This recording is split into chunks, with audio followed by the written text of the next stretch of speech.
What is up? Welcome to another episode of Maximilian Must Know. Today I'm going to review my third fragrance from the house, that is Xerjoff. I have reviewed two other fragrances from this house, Udin, which was first from their Shooting Stars line, the first that I reviewed, and then the second one that I reviewed was called Lyra from the Kazmarati 1818 line. And today we're going to take a look at Khatt from the Oud Stars line. Now, if you want some backstory on this house and their founder Sergio Momo, please check out the review that I did on Udin. Basically, this is an Italian niche house that has really embraced the concept of luxury, and they have a huge collection of fragrances in their Xerjoff and sister Sospiro line. There's really something for everyone in their vast collections.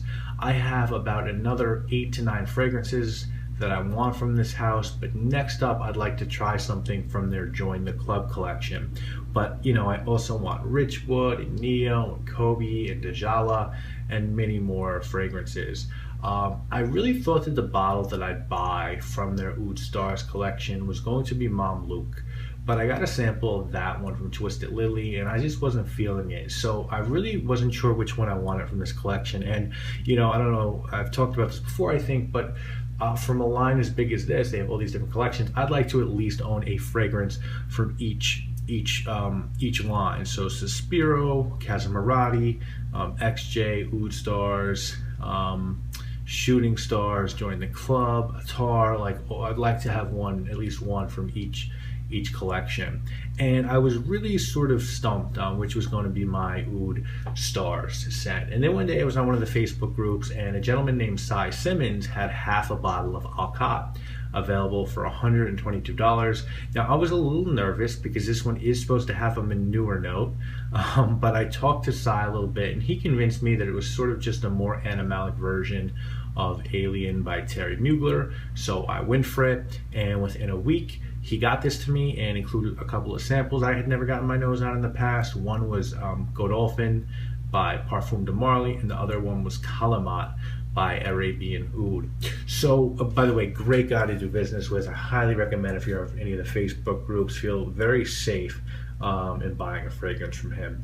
So Khatt was a 2012 release from Xerjoff in their Oud Stars collection, and really the concept behind the Oud Stars line was to make traditional Arabic perfumes with ingredients and pure oud from the plantations of Laos, India, and Borneo.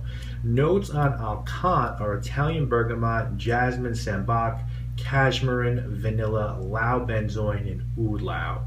I think this one only comes in a 50 ml, and the retail price on Khatt is $310. In New York City, you need to go to Twisted Lily to purchase this. Online, Lucky Scent and Twisted Lily both have this one. Now, as far as the presentation goes, I'm not going to open the box because it's the same as the Udin presentation, but the bottle is a lot darker than the Shooting Stars line. The name, you can clearly see Khatt etched onto the bottom. You've got a sticker on the bottom. The caps do have the X on the inside, which is a nice touch. You got the X on top of the atomizer.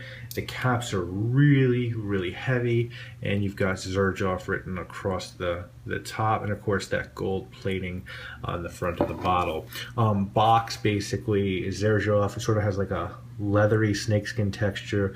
Oud Stars, Khatt Eau de Parfum. Information on the bottom. Gold box basically, and then you have Oud Stars. The extensive research and limited production of Oud Stars has been developed with a firm intention of creating a special collection faithful to the traditions of Arab perfume making, while integrating the luxurious style and creativity of Xerjoff perfumes. And then just so you can see inside the box, it's basically just, you know, that bag that comes with the Xerjoff scents and the foam to keep the bottle secure. And yeah, I really do like the Xerjoff boxes. They really do package their fragrances really in a beautiful, very luxurious way. And so what do I get out of Khatt? Well, to me, I don't get a cow shit note from Khatt at all. It's just not there for me. Is there a bit of convergence of notes that might give you a dirty diaper smell? Yes, there is. But for me, that's only when I initially spray the scent on. When this one is about, for me, is a very nice bergamot note with a thick, sort of reduced, syrupy, almost jammy jasmine note. And then I think that that very sort of raw oud combines with that jasmine to give an animalic or barnyard feel to this fragrance. But for me, that smell isn't the product of just one note or just one molecule. It's the combination of the jasmine with the oud and perhaps the benzoin as well. And throughout the length of the fragrance, with that bergamot at the top, the jammy jasmine, the funky oud, and the benzoin, you also have a really pleasant vanilla note that wafts throughout the life of the fragrance. It's a very difficult scent for me to describe, and it's not for everyone, guys. This is, I think, an advanced nose fragrance in the same vein that a fragrance like leather oud is. And then even some advanced noses might not love this one, because that jasmine and oud really do sort of create a very animalic, funky fragrance. Now, it is a beast mode of a performer, but I think it has quiet projection and sillage. I think it's a really unisex scent and very appropriate for almost all seasons, minus the summer, when the vanilla and benzoin probably are going to get a little too cloying. As far as where you might wear this, I think it's not a work scent, definitely for me. It's kind of a night out scent, I guess, or a casual scent, but I gotta be honest with you guys, I find I have a pretty hard time wearing Khatt. And you're talking to someone who loves Encre Noir and Black Afghano. If someone couldn't get this, or they like the idea of this but want to spend less, it's going to be hard, but I would look to other fragrances in the collection, Fars, Mamluk, or I'd look to Alien by Terry Mugler, because that does have that sort of same jasmine vibe of this one. I think if someone were trying to talk you into purchasing this fragrance, they'd say that it's really unique, it's high quality, it's different, it's bold and daring, and you've got that beautiful Xerjoff presentation. I think if someone were trying to convince you to pass on this, they'd say, do you really want to pay $310 to smell like what some people might think is a dirty diaper?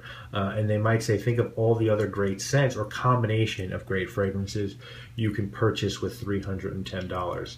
So as far as rating goes, first off, I love Xerjoff, and the reason that I think I like them so much is because their scents are very simple and very high quality. 1861, Neo, Kobe, Uden, Lyra. I like Khatt, but this just isn't an oud scent that's my type of oud scent. My type of oud scent is Colonia Intensa oud, or oud wood, or a clean masculine oud, not a floral animalic oud. So I think that you better know what you're getting into with this one.